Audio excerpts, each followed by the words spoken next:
Hi, my darlings. I'm Sophie Darling, and welcome back to the channel. Today, we are reacting to episode 9 of Apothecary Diaries, and we got to see a jealous Jinshi in episode 8. I feel like Gyokyu because I am so here for that energy. I'm the one that's like, yes, give me more of that. I'm wanting to incite more of a jealous Jinshi dynamic with Mao Mao.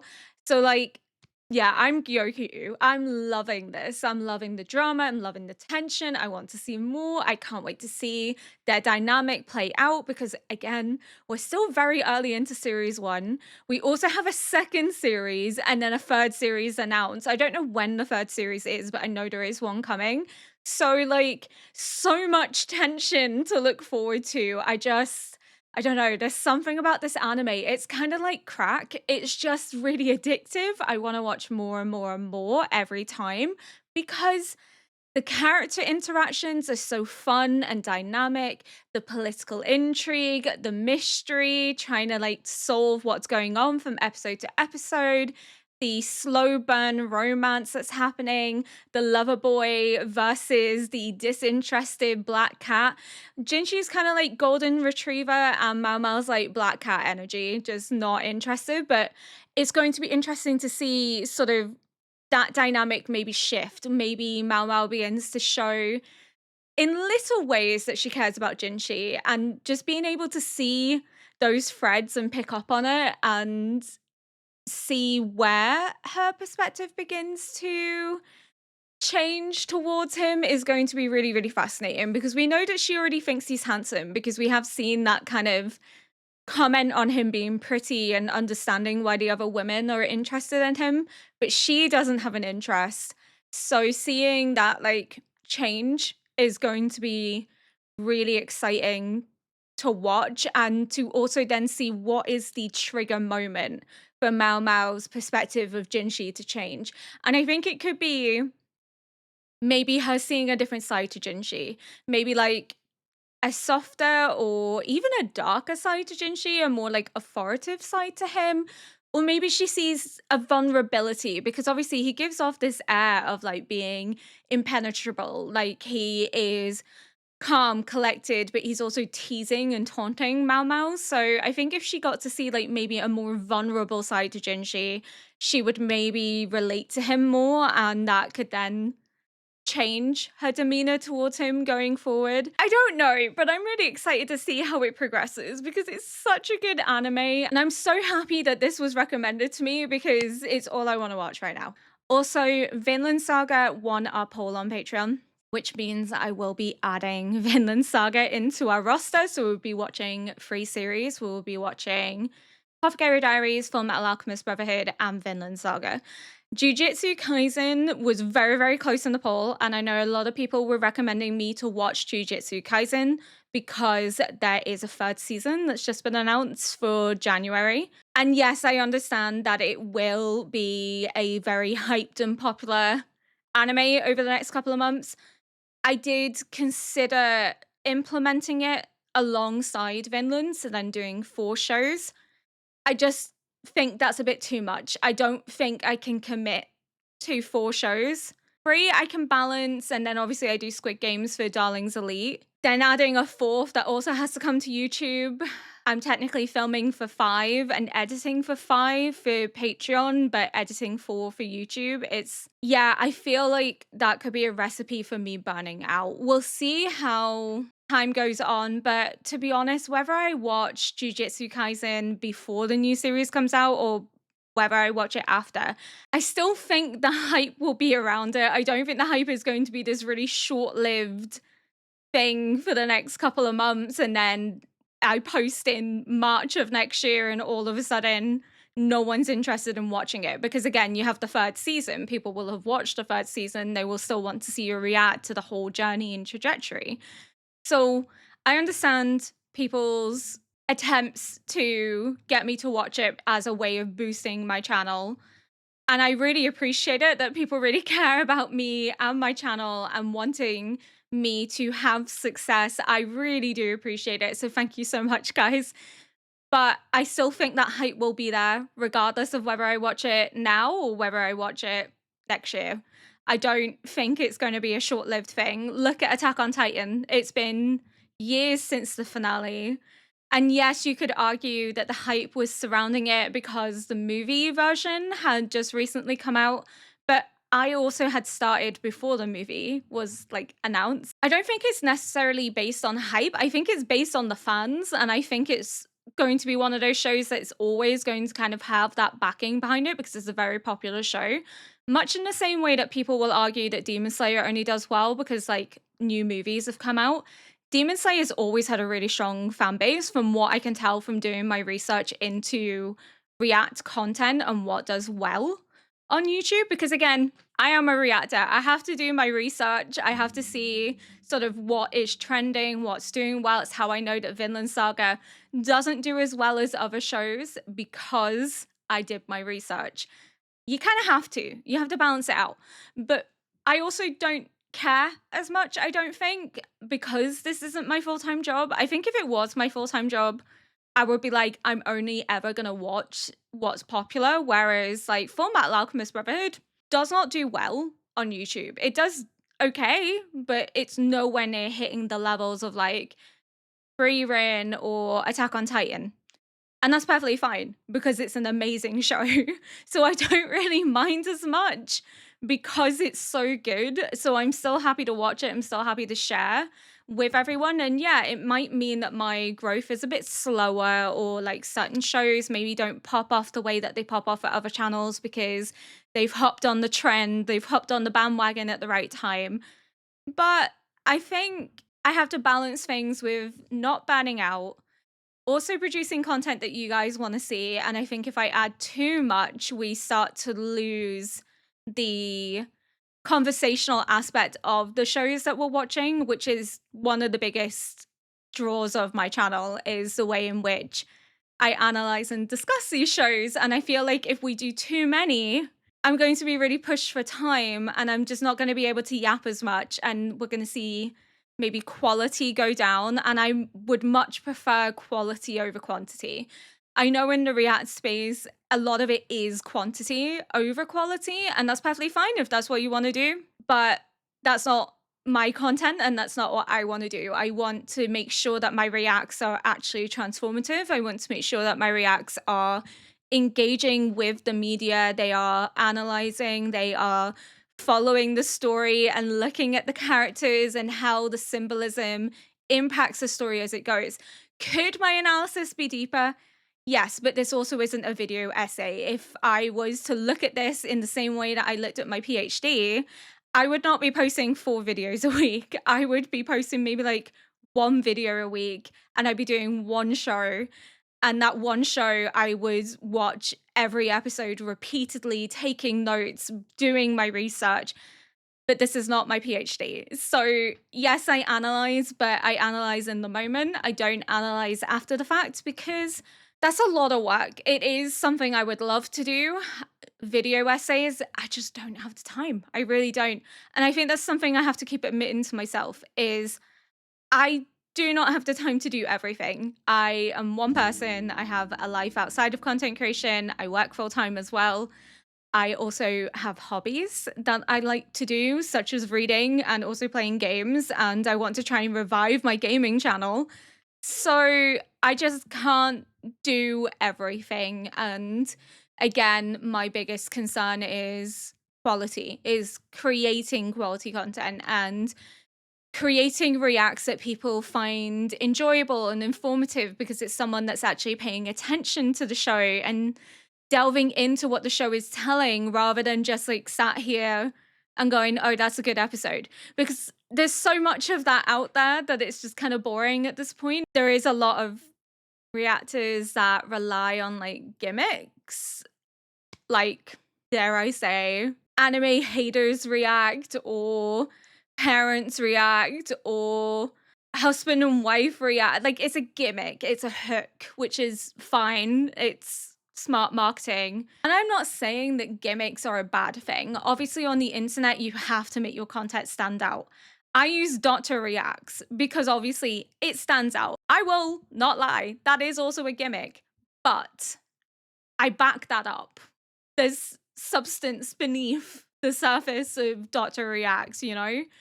I use my background as a PhD in English literature to watch and engage with these shows and to display my media literacy that I've honed over, God, how many years? 4 years of an undergrad, a year of a master's, and then 4 years of a PhD. It's 9 years of education, essentially in English literature. So, yes, I use a gimmick as a hook, but there is substance beneath it. My gripe is when people use a gimmick but there's no substance beneath that. Take away the gimmick and you have substandard content where they barely pay attention to the show. And that annoys me because, again, what's the point? What's the point? So, my issue isn't the gimmick or using a gimmick to hook people in. My issue is gimmicks, but there's really nothing other than the gimmick. If you take the gimmick away, there's nothing there. It's just shit content. So, like, that's my problem. Because if you can't follow the story, if you're not going to discuss the story, if you're not going to provide anything insightful into what's going on, why are you actually doing it? And the question is, it has to come down to like money and views. That's it. That's what it comes down to. I've gone on a tangent here because it just annoys me.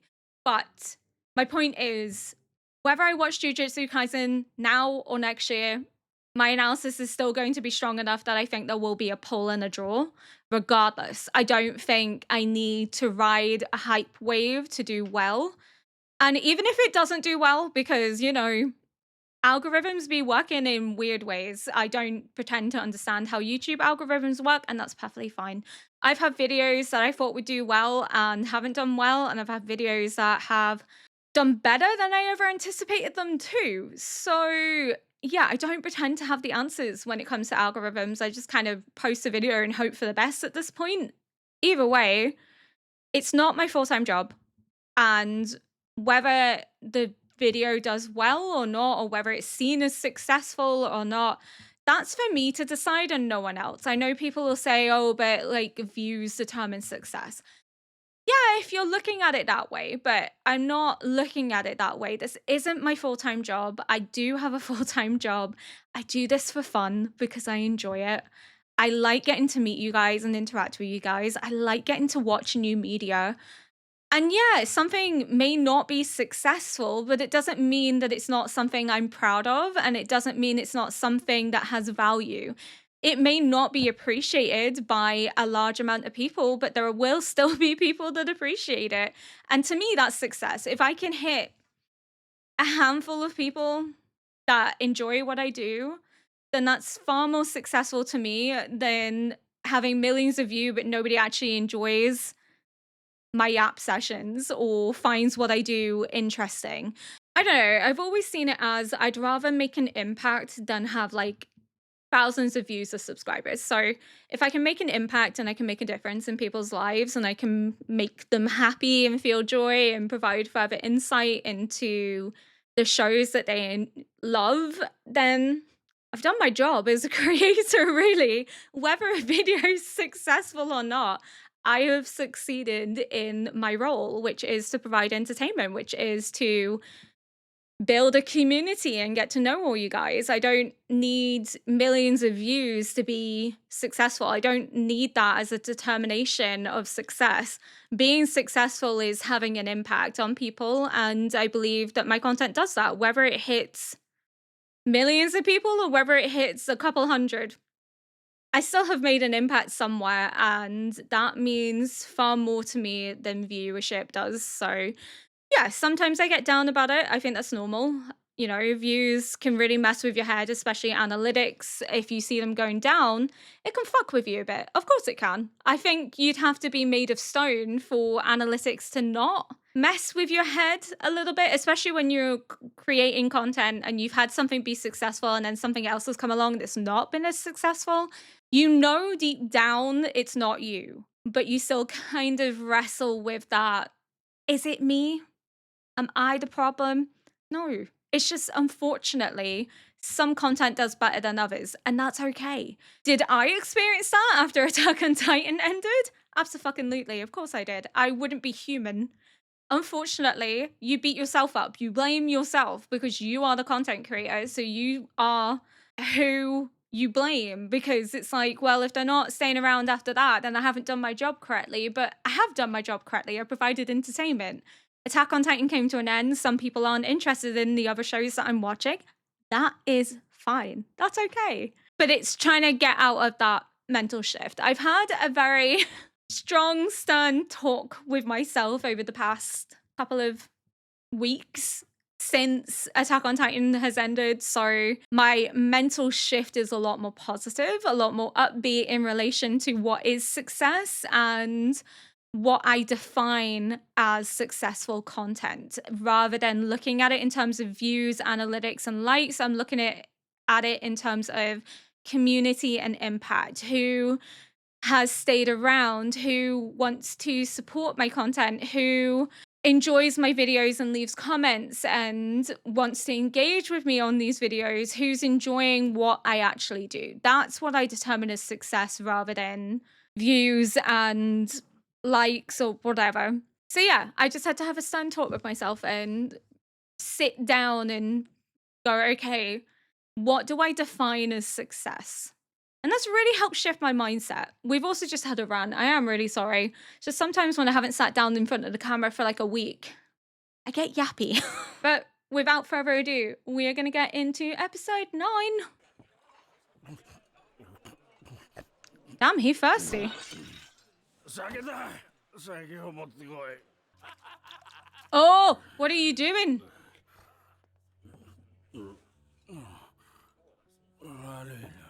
That poison? What are you doing? Oh dear. You're sulking.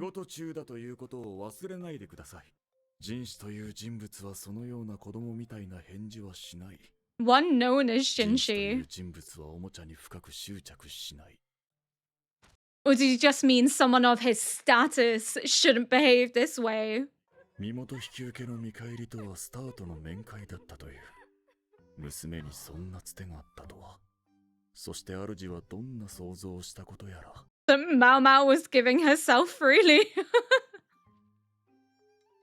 Oh, Jinshi, my man. 急いで仕事を終わらせて、いざ会いに行ってみれば、知らぬ男と里帰りしているなんて。Oh, he was so excited to meet her again. He wanted to be relied upon. 多くの官僚は自分の利益につながる法案を通そうとする。そんなくだらない法案のために仕事が増えるのは哀れに思う。Uh-oh. Uh-oh. It's about that guy who had something put in his drink, isn't it? Is he dead? He's dead, isn't he? ジン様。行くぞ。お偉いさんが死んじまいました。Oh.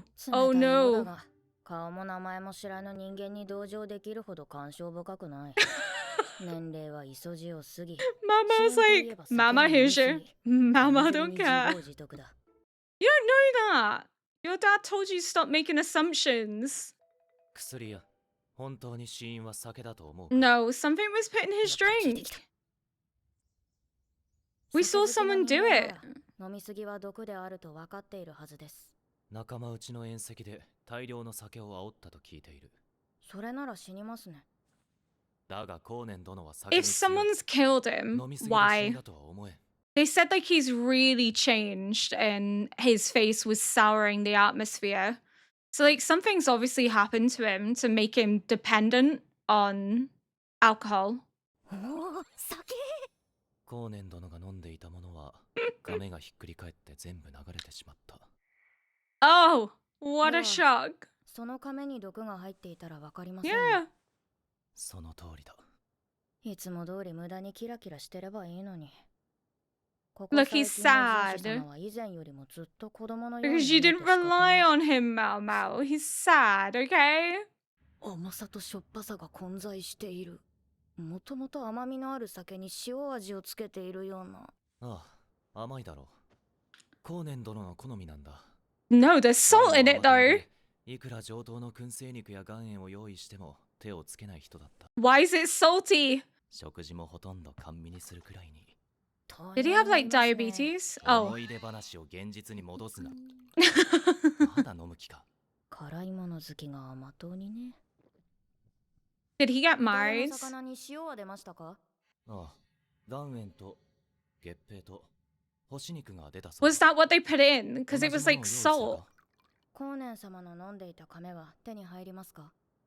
割れて破片になっているが。構わ But な there いです。 should be like remnants on it that you can test, right? Jeez, she's gonna be hammered. Salt. 舐めて平気なのか？これに毒はありません。 Just salt. But you can poison someone with too much salt. Like salt poisoning's a thing. しかし、酒瓶には乾いて粒が残るほどのたくさんの塩が含まれていた。 But why? 塩は人体に不可欠なものですが、取りすぎると See? 毒になります。つまり I'm big 死 brain. 因は。いやだが、それだけ塩辛いものを飲んだら普通の Maybe he 話だ。 didn't 気づかなか care. ったん Maybe です。これを見てください。それを読む限り、おそらく光年様は塩味だけがわからなくなっていたかと。まさか。 Oh. 真面目で有能な官僚で、ストイックな性格だったようだ。 So could he have been slowly poisoning himself by accident? 妻と子を流行り病で亡くした。 That's why he turned to それ drink. からは仕事一筋。唯一の楽しみが酒と甘いものだった。 To numb the pain of losing his wife 味 and 覚がな child. くなる病があります。原因は食の偏りやストレス。真面目な人間ほど心を抑制し、その負荷は病へ変わってしまう。 So the question is, did he just accidentally consume so much salt that it killed him? あるいは真面目な人間を毛嫌いする者は多いです。なのに相手が平気な顔で飲み続けるので、気づくまで加えてやろうと思うかもしれん。何服しているのか。そんなに立派な方だったのですか？ああ、小さい頃世話になった。 Oh, Junshi. 普通の青年のようだ。 God, he's so beautiful, isn't he? Maybe this is what makes Mao Mao see him more as a person. Because she says, I guess he's human Yeah. after all. ひょうたん。ああ、昨日のものとは違うが、酒。バレないように飲めよ。 She's such a heathen. ありがとうございます。 Jinshi, 感 what 謝 the している fuck? 顔に見えないが。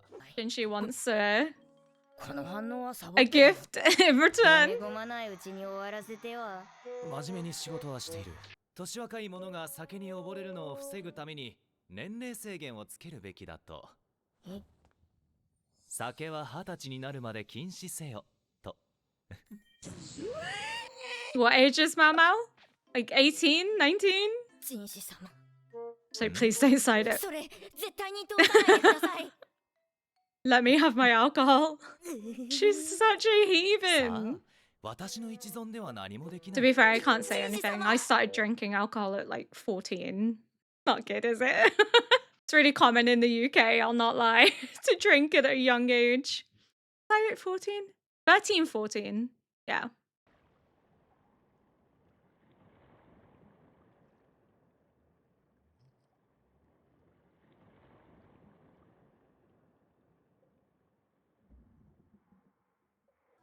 Is it a courtesan? Get it together. よく直視できるね。どこで見つかったんですか？ You're a 外の方 doctor. に浮いていた。格好から高級の下女に間違いないだろう。検視すべき医者がこれとは全くもってやぶである。ジョーちゃん、代わりに見てくれない？ Oh my ダメ god. です。死体には触るなと言われているので、死体に触れられないのはなぜだ？薬の師匠に言われているからです。人間も薬の材料になるからです。好奇心旺盛なお前のことだ。一度でも手を出したら墓荒らしくらいするだろう。絶対に一線を越える He's like, don't give in to that curiosity. Fuck's sake. 失礼な反応だ。先生、ちゃんと見てもらえないだろうか。 Get it together, man. This is your job. Get it together. Fuck's やれや sake. れ。指先は真っ赤。水の中は冷たかっただろうな。衛兵の見解では昨夜塀に登り Or 堀 was に she 身を投げた pushed? いわゆる投身自殺だろうと。投身自殺。 Did the guard push her in No. and is trying to 自 cover 殺 it? かどうかは分かりませんが、少なくとも一人では無理だと思います。厳密に言うと、道具を使わずとも登ることはできます。以前あった幽霊騒ぎは覚えていますか？ Yeah, how did she get 不 up 要費の there? 件か。はい。どうやって不要費が外壁に登っ Is た there のか like 疑問で、 stairs or 城 something? 壁を丹念に調べて回りました。そこで職人が利用したと思われる突起を見つけたのです。ですが大抵の女性は難しいでしょう。ましてやあの下女のような転足のものは全ての女性に行われるわけではないが、高級でも特有の歩き方をたまに見かける。自 It's 殺でないなら a really horrible 他殺だというのか。 practice. それはわかりません。 I think it's た murder. だ生きたまま堀の中に落ちたのは確かだ She と思います。 was. 這い上がるために何度も堀をかいたのでしょう。死体の指先が赤く血に染まっていました。 If she wanted to die, she wouldn't have tried to climb out. I think somebody pushed her in. Foot binding is such a horrendous cultural 私なら practice and 自 standard 分 for から命 beauty. を絶とうとは絶対に思わない。 Thankfully, it's 他 now 人から殺され outlawed. るのも真っ平だ。死んでしまえば薬も毒も試せない。 I love that Mao Mao もし can 自分が死ぬとするなら empathize with someone that's died, even though 何 she を考え said, ている？ I don't usually care about somebody who's died. I usually can't relate to them. But even here, she's able to empathize with this woman that has been found in the moat. She's looking at it from the perspective of, I would hate to have been killed. I would hate to die because I wouldn't be able to do any of my experiments or tests for poisons. I would have lost everything that I hold dear. So she is able to empathize with those that she doesn't know. She just needs to be put in the right position. I think she's able to find empathy with the serving woman because she's able to relate to an extent of being a woman and having little to no control over your own life to the point that somebody could take it and play it off as a suicide. With foot binding, it's a cultural practice because of the beauty standard of having small feet, and it was done when you were a small child.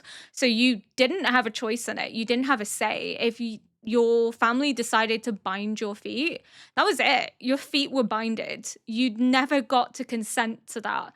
So I think as well, being able to look at things being out of your control and able to find a sense of camaraderie is different to the noble who died because she's almost removed from his situation. He is a man of privilege in her eyes. And yes, what he's gone through is absolutely horrendous. He lost his wife and his child, and he became dependent on alcohol to numb the pain and the trauma. And it was someone who Jinshi felt incredibly close to because he taught him a lot as a child.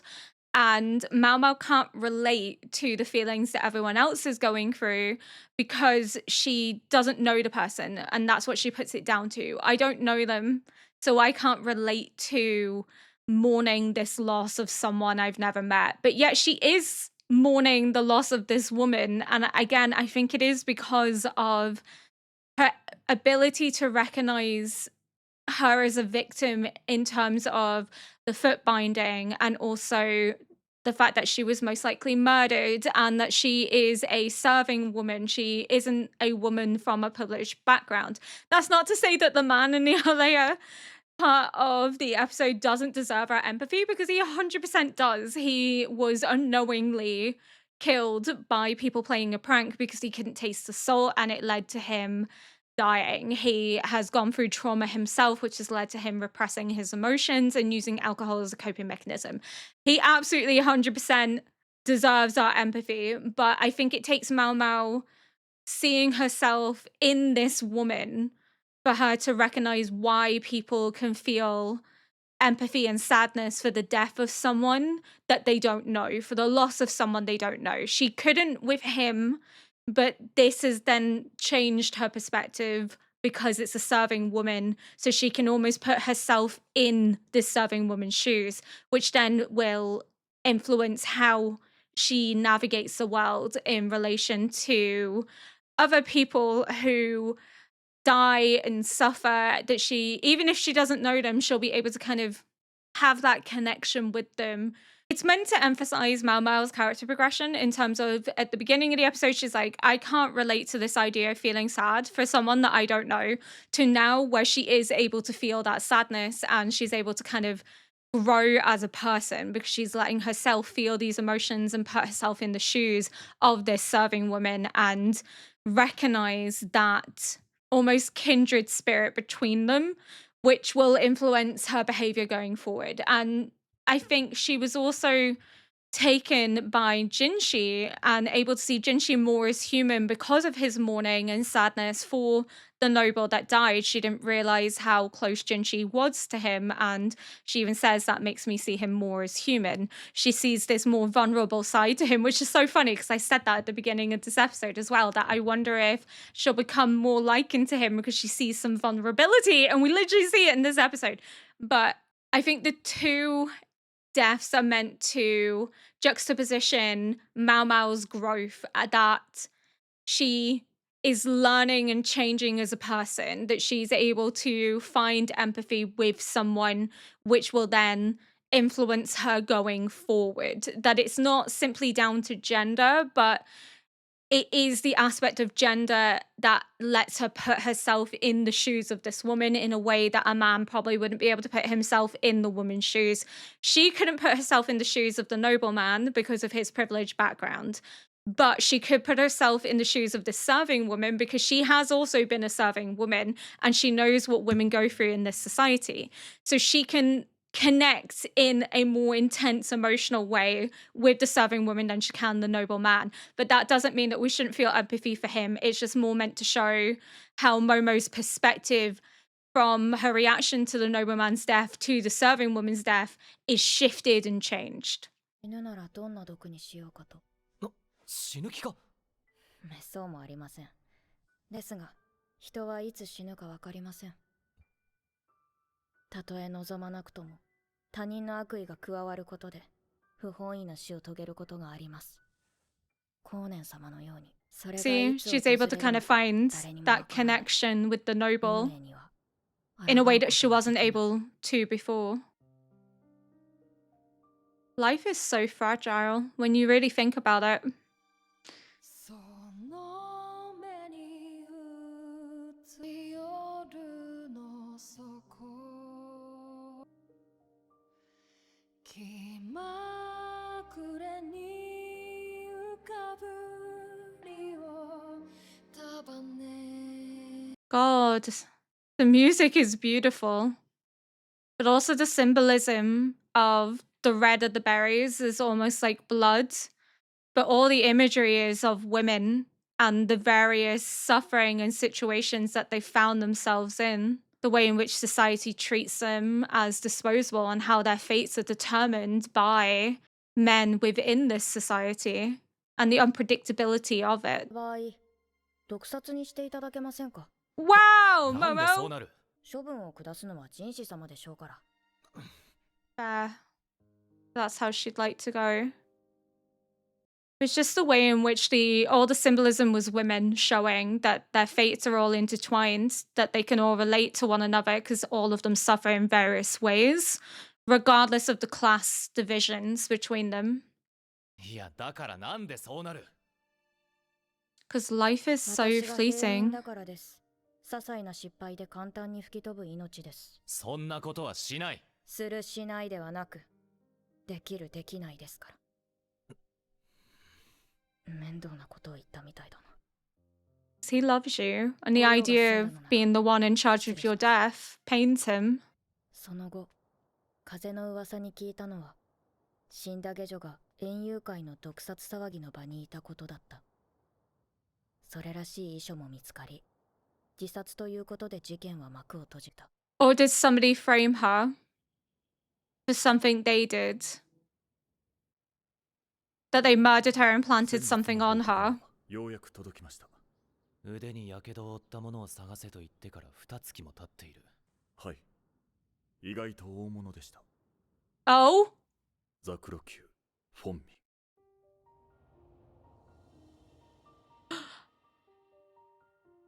祝妃、アード王妃の次女頭です。Oh no! そうか。下がってよい。What is she up to? アード王妃。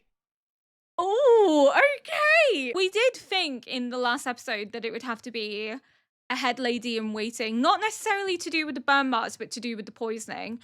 I have a feeling that whoever's died, they didn't kill themselves, that it was planted on them. Because how could they have climbed up there with bound feet? Walking on bound feet was incredibly painful. And most of the time, the women that had their feet bound had to be carried or could only take very few steps, very minimal steps. It was incredibly painful. So she couldn't have climbed the wall. So I think somebody has pushed her. She tried to climb out, her fingers were red. So why would you try to climb out if you were trying to kill yourself? I know people might argue if you regret it, but her fingers were bloodied, so she was desperately trying to get out and she couldn't. So there's no way that she could have got on the wall by herself, and it's also very coincidental that something was found that would then conclude it as a suicide. I think somebody has planted that information and then has like conspired to have her murdered, which could be that head lady in waiting, because we know that she has influence.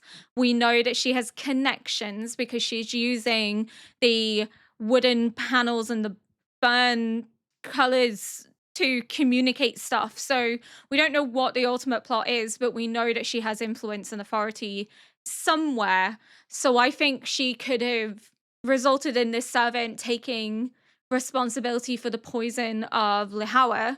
And it wasn't actually her, but it was maybe the head lady in waiting had orchestrated Lihawa's poisoning.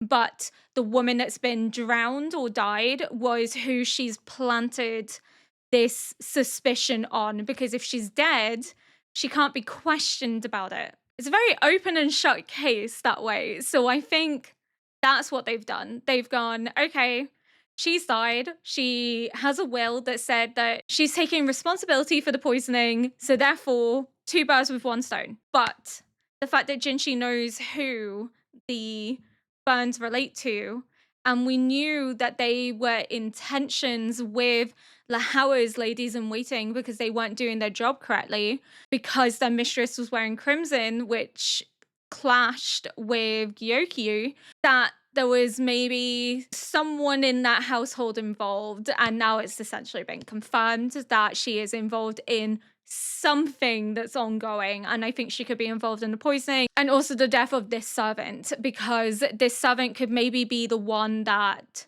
oh, could she have been the one that poisoned the bowl? Because the head lady in waiting wouldn't have been the one to do it herself.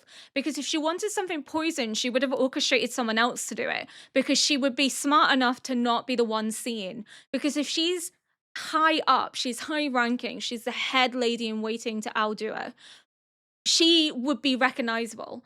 So what if this servant from the rear palace that was also at the garden party where Lahawa was poisoned is the one that poisoned the bowl, and this murder is a way of making sure that she keeps quiet so that she can never speak out. So again, two birds with one stone. She takes responsibility and she dies, so then nobody else is suspected of being involved, but we know that Aldua's head lady in waiting is involved. She's the mastermind of it all. She's orchestrating it all. But why? Why? Why is the real question. I guess to defend Aldua's honor, you know, she feels intense loyalty to her, but she's insane. Like, what is the ultimate goal is going to be the interesting question. But yeah, that servant is probably the one that poisoned the bowl and then was killed to keep her quiet, to make sure that she never said anything. And then was made for it to look like a suicide in order for no one to ask any further questions, and also in the hope that Jinshi would stop investigating who poisoned the Hawa, because if somebody takes responsibility for it and they're dead, they can be like, okay, case closed. But Jinshi's like, nah, there's something else going on here. But I love that we got to see Mao Mao recognize the more human side of Jinshi, and also this progression in Mao Mao of recognizing how you can feel empathy for someone that you don't know, especially if you can see yourself in their situation, because commoners' lives are treated like they're nothing. It's not a matter of when, it's a matter of how, and that's how fragile a situation it is to be someone of little value in this class dynamic. Whether a woman or a man, if you're a commoner, you're at risk. You are one step away from being ostracized or from being executed. And that's what Mao Mao's trying to say to him, is like, you can't relate to the sense of anxiety that commoners feel, because we can be used and abused and no one questions it. We can be murdered and nobody cares. We can be executed and disposed of if we make one mistake, because that's just how we're seen. We're not seen as people, we're seen as dispensable. We're seen as objects of labor. We're seen as acts of service rather than people with families and emotions and feel pain and suffering. We are seen as nothing more than an object to be used for the whims of nobility. And yeah, I think her recognition of that with the servant is because she even says suicide or murder. She doesn't believe that it's suicide, and I don't believe that it's suicide either. I think you'd have to be silly to believe that it's suicide, but it takes for the death of a commoner for Mao Mao to empathize more clearly with what it means to be sad and mourn the loss of someone that you don't know, because she can't relate to nobility because she's never experienced it. But she can relate to being a commoner because she has been a serving woman and she has seen the lawlessness of the pleasure district and the way in which women have been abused and mistreated and murdered. She has seen far more than Jinshi will ever realize. And that's why she's kind of giving him this life lesson. Like, he's going, I would never do that. And she was like, you may not have a choice. It may not be something you want to do, but you may have to do it because it's your duty. It's you playing your role in this society, just as I have to play my role in this society. I think the ending scene with the flashes to all the women and the various situations that they find themselves in, with the music and then the red berries in the background, I think the berries must have symbolism, but I'm not entirely sure what berries they are. So without knowing what berries they are, I can't really Google them to look at the symbolism in connection. But the way that it kind of looks like blood in the background as these images of women are flashing by and the various suffering that they've gone through, it's the linking of them together. Regardless of class, all these women have suffered in various different ways. All these women are victims to fate and circumstance. They have no control over what happens to them or their bodies within this society. It is dictated for them by men. It is dictated for them by societal standards of beauty, such as the foot binding and the poisons-led makeup that was still being placed on her to make her beautiful for the emperor so that she wouldn't lose his interest, even though it caused the death of her son, her infant son. So it's the way in which all these women's lives are threaded together, whether nobility or commoner, they are all linked in terms of their suffering and what they have to go through. Their lives are fragile. Their lives are subject to the whims of those with more power and authority than them, which is men. I know people are probably going to get sick of me talking about the gender dynamics in this show, but it's hard not to talk about the gender dynamics in the show, especially historically speaking, because of how relevant it is even in today's society. And this toxic idea of beauty standards and the way in which, you know, violence against women is rising and child marriage is still a thing. Sex trafficking is more prevalent than ever. You know, it's not an issue that has been erased. It's something that we still are dealing with. It's something that we still have to live with. I think it was just really beautiful symbolism that we got to see the way in which all these women are linked and the way in which all their lives have been dictated by the men around them in society, that everything they have been subjected to has led to these moments, have led to their suffering and pain, and how almost trapped in a cage these women are. Again, Mama made that comment in the last episode that, it's no different to the palace. These women are still in a cage.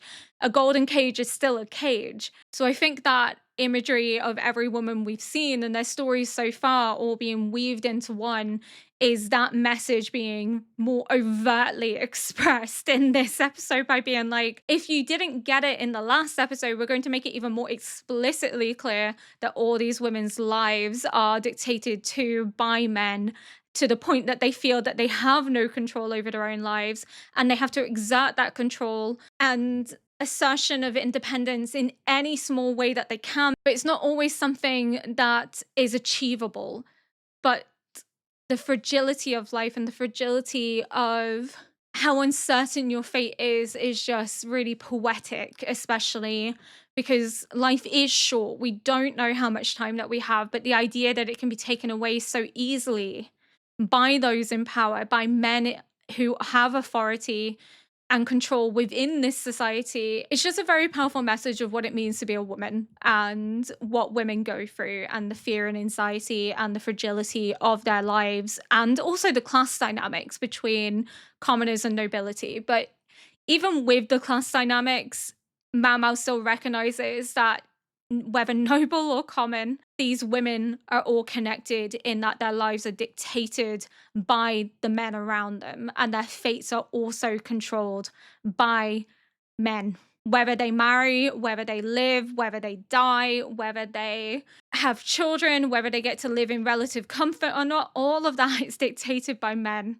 So yes, Mau Mau is talking about the class dynamics, but the imagery of the women is emphasizing again that all of them, whether noble, rich, or poor, common, are connected by the simple fact that they are women with little to no power to control their own fate and destiny.